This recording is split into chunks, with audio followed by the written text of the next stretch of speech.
से आपको बताते हैं, जहां नापतौल विभाग को एक बार फिर से बम से उड़ाने की धमकी मिली है। 2 दिन के भीतर दूसरी बार धमकी भरा ईमेल मिला है। आज फिर ईमेल आया है दोपहर 2 बजे। कहा जा रहा है कि नापतौल दफ्तर को आरडीएक्स से उड़ा दिया जाएगा। इस तरह की धमकी भरा मेल एक बार फिर से सामने आया, 2 दिन में दूसरी बार। इसके पहले भोपाल में भी कई जगहों पर लगातार इस तरह से बम से उड़ाने की धमकी भरा ईमेल मिल चुका है। तो एमपी के नापतौल विभाग को दूसरी बार बम से उड़ाने की धमकी दी गई और इसके बाद हड़कंप मच गया। प्रशासन पूरी तरह से अलर्ट मोड पर है।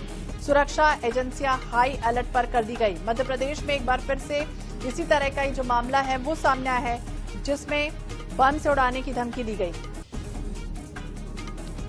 तो 2 दिन लगातार इसी तरह के धमकी भरा जो ईमेल है वो मिल चुका है नापतौल विभाग को। इसके पहले भी कल आपको याद होगा जब धमकी भरा ईमेल मिला था, इसके बाद हड़कंप मच गया था। डॉग स्क्वाड की टीम वहां पर मौके पर पहुंची थी। गौरव गुप्ता ज्यादा जानकारी के लिए हमारे सहयोगी हमारे साथ जुड़ गए हैं। गौरव, लगातार अगर हम देखें तो मध्य प्रदेश में आखिरकार चल क्या रहा है, क्योंकि लगातार इस तरह के जो ईमेल है वो वायरल हो रहे हैं, चाहे एम्स का हो या फिर यूनिवर्सिटी का हो या फिर नापतौल का दूसरी बार ये ईमेल का मिलना। देखिए, बिल्कुल दूसरी बार जो है नापतौल विभाग को ये धमकी भरा मेल आया है और आज भी इस तरह की धमकी में कहा गया है कि आरडीएक्स जो है वो नापतौल विभाग की परिसर में रखा हुआ है और करीब 2 बजे तक आरडीएक्स के माध्यम से इस परिसर को उड़ा दिया जाएगा।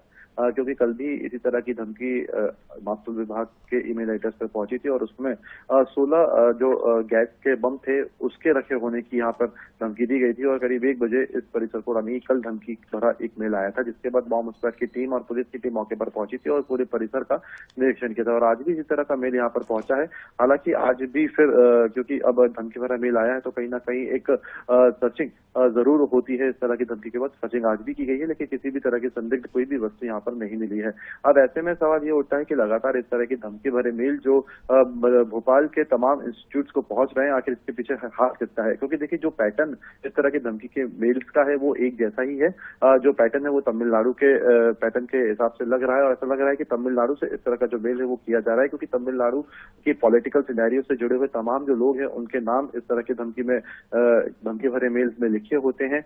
आईएसआई का नाम इसमें मेंशन होता है, पाकिस्तान का नाम मेंशन होता है, यानी एक तरीके से खौफ फैल सके और डर का माहौल बन सके। देखिए, लगातार हमने देखा इसके पहले स्कूल हो, अस्पताल हो, यूनिवर्सिटी हो और फिर नापतौल को 2 बार। क्या अभी तक साइबर सेल इस पूरे मामले को लेकर ट्रैक नहीं कर पाई कि किसके सिस्टम से, किस कंप्यूटर से, किस लोकेशन से ये इस तरह के मेल आ रहे हैं?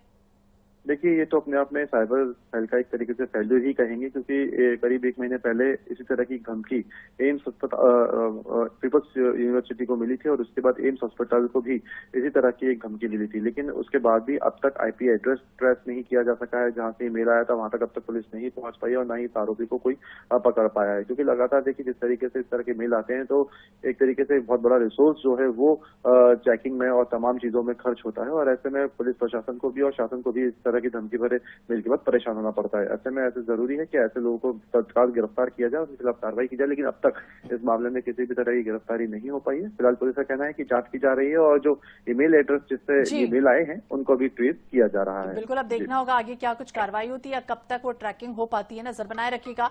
शुक्रिया गौरव तमाम जानकारी के लिए।